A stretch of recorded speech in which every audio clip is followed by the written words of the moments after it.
Hi, everyone. Welcome to November 2023. I just really can't believe we're in November already. And the hard work you are doing for our learners is just so appreciated. So, welcome to the SpEd department meeting and just our time together. So, I'm going to go through this. You're going to have the opportunity to ask questions with the supervisors next week. And as always, you can reach out to me for support as well. I'd love to hear from each of you. All right, so our first item is partnering with our families. And I wanted to be sure to include this just because it's the work we do, right? We're here for our learners. We're here for our families. And our goal is to create a collaborative, student strength, student centered partnership with our families. And sometimes I think it's just really important to remember, are our parents just being present and involved, or are they actively participating and engaged?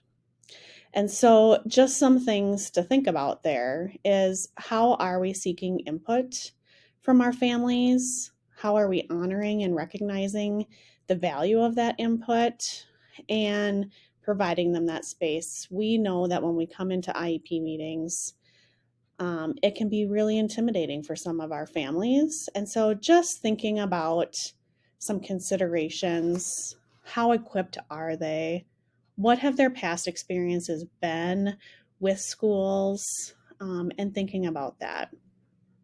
We want to share some tips and resources. We do have an effective communication section under CMR, and I'll share that right now with you. And certainly it's an area that we can beef up as we continue to talk about this subject and effective communication. But just want to remind you all that we do have a lot of resources on that CMR page right here that you can see. Some other resources and things to think about and tips is just thinking about what it would feel like being a parent with everyone around the table having their computers up. Does that feel like we're listening? Does it feel like we're engaged? So one tip would be to reduce the number of staff with computers open at the table, and maybe the person that has it open is explaining that taking notes for the team. Sometimes calling our families before a large group IEP meeting and just having discussion and seeking input is really beneficial and helpful. So those are just a few of the examples on SpEd department meeting for you to read over. I would love if you guys met as teams and just kind of talked about, how do we as a team enhance our family partnership? And if you're willing to share out your ideas so we can share them with all member districts, I think that would just be fabulous. Created a form here that you can click on individually or as a team, and you can share out some of those ideas.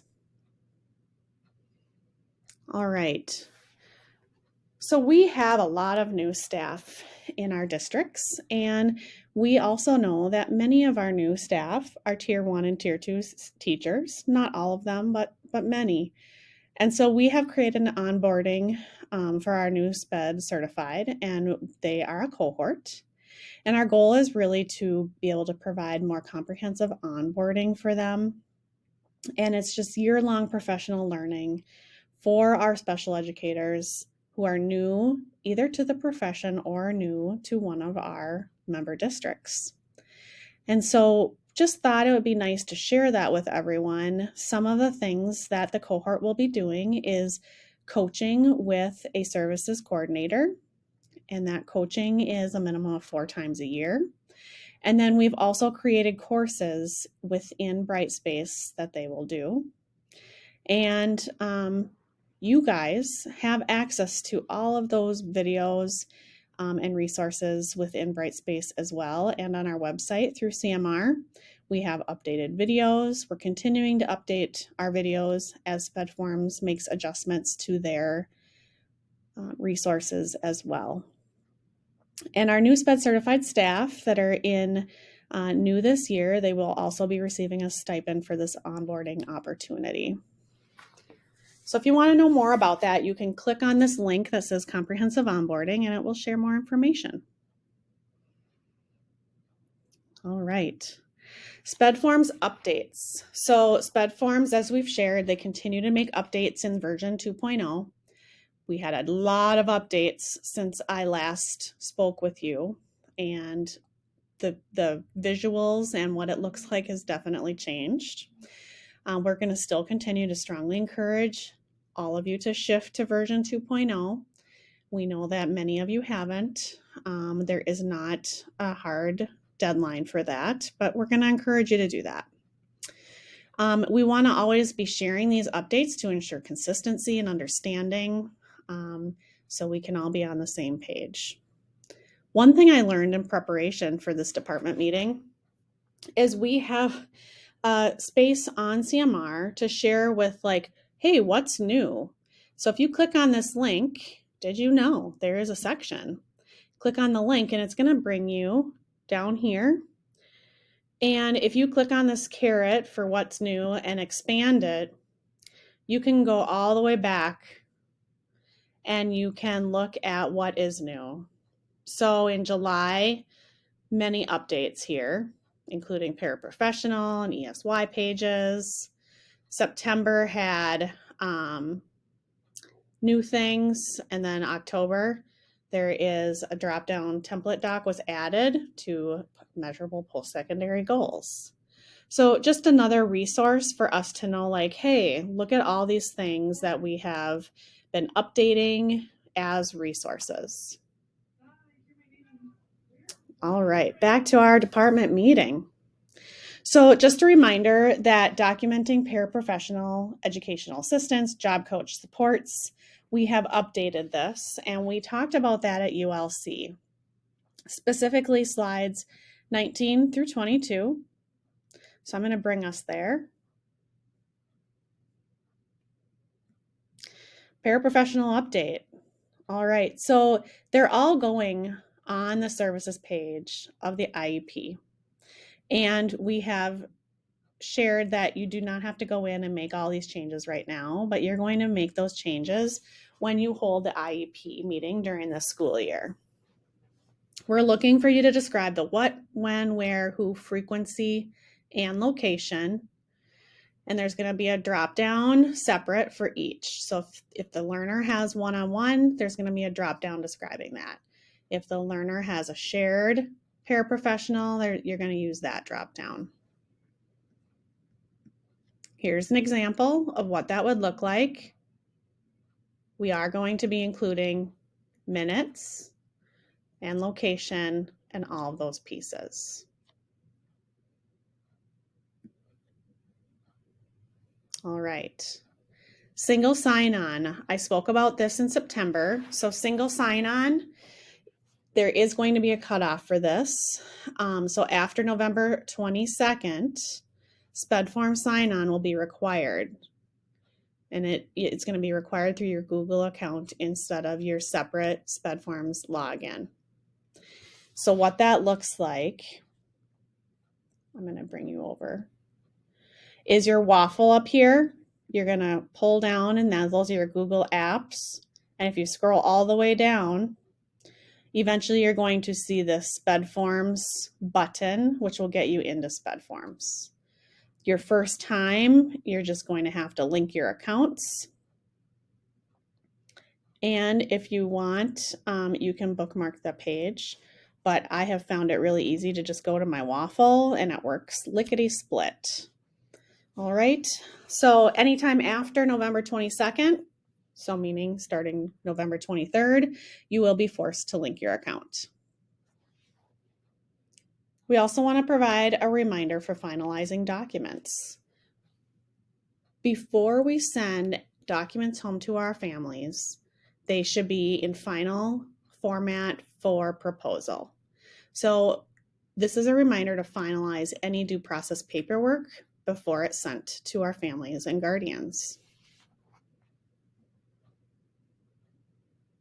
Another reminder is our prior written notice. So this is just a reminder that our prior written notice is considered the golden ticket. We want to be sure to spell out what's being proposed, what's being changed, provide the why to our families, as well as considerations that were discussed at the meeting. Our CMR page has been updated for PWNs pretty extensively, so I'm going to bring you there.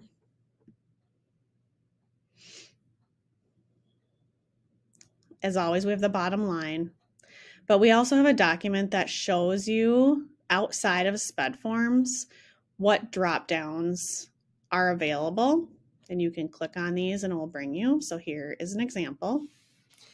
And there just really wasn't a lot in the format of drop downs for PWN. And so there was time taken this summer to provide those sentence starters in all areas that might be talked about on the prior written notice. I'm going to jump over here to SpEd forms to show you in my fake student. So here we are on prior written notice in version 2.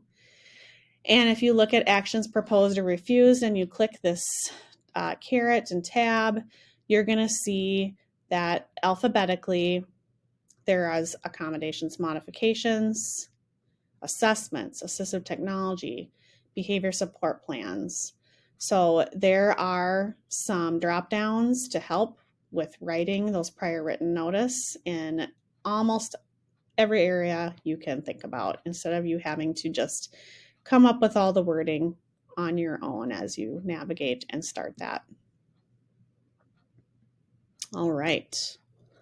And as many of you have shared with me and the supervisors, the overall look in SpEd forms continues to change as they update. They're updating more and more pages, and some of that just looks different, but all the content is the same, we assure you. All right, so just want to acknowledge we know it looks different. And actually, I'm going to pop back over to SpEd forms because I'm just remembering a question someone had for me, and maybe it's a question all of you have.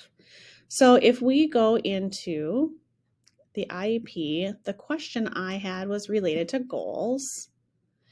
And the question was how it's harder in version 2 with the update to navigate goals. And so I just wanted to show you, as I'm also learning version 2, that if you click the caret over here, and this student has 7 goals, fake Fakerson. And what's really actually nice about version 2 that I do like better with the update is that I can click on that caret and I can read the goals without even having to click on a different page. And so I just wanted to quick share that because it's new. And sometimes new is super cool. All right. This brings us to SIMP, Continuous Improvement Monitoring Process. So this is just how we continue to improve our practice, look and see if there are themes that we can support in our growth and development as educators. And just a reminder, it's not evaluative. It just really helps us know what areas we might need to provide more professional learning, how we can support better, and those pieces. So for this year, we have the process laid out again, and case managers will continue to self-select one IEP to be reviewed through the SIMP process. And you're encouraged to select an IEP that you're especially proud of, or maybe one that you're stuck on or finding a challenge and that you'd like some targeted feedback on. You are going to use the Google form linked in this document right here, and you're going to submit that information no later than December 8th. Because we have to do some behind the scenes, building some databases and all of those pieces. All right. The SIMP review process is going to occur on January 17th, 18th, and 19th, where I, along with the special services supervisors, services coordinators, and school psychologists, we come together and review those together and provide feedback and input. The goal would then be to have those results back to principals in February and at the school leaders meeting that we're going to have in February.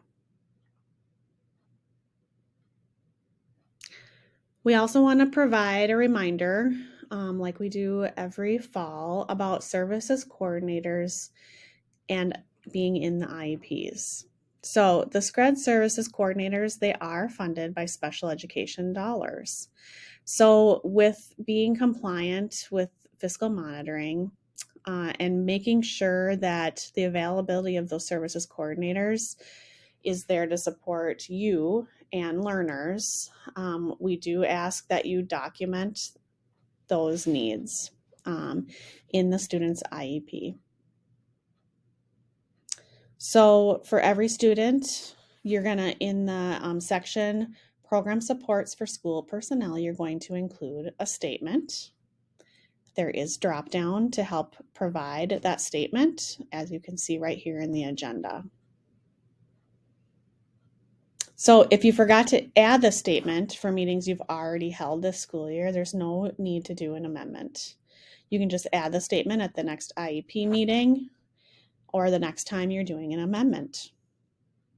We have this chart here, kind of got separated when I kept working on the agenda. So you know which services area supports which typical categories. All right, just a quick quote for you. That was pretty impactful for Nicole and I when we went to the MACE conference. Something to think about. When you change the way you look at the things you look at change. Things. Look at that. I'm changing it as we go. Just something to keep in mind. All right. Now we have a reminder section this month. So here are our reminders. LTCS. So our random moments emails have started. And we need you to please be sure to respond to these requests within 3 days so we can begin and continue collecting funding. If you're not sure who your LTCS contact is, we've included this chart for you. So please make sure, and that key component is those 3 days after you receive an email. Child count. So that whole process will be starting, and the most important thing about child count, which is December 1st, is ensuring that IEPs are in effect so learners are accounted for. So let's say you're doing an initial evaluation right now. It would be really helpful if you think that student is going to qualify for services to finish out that evaluation, hold an IEP meeting, propose the IEP, because the IEP has to be in effect, which means signed in agreement.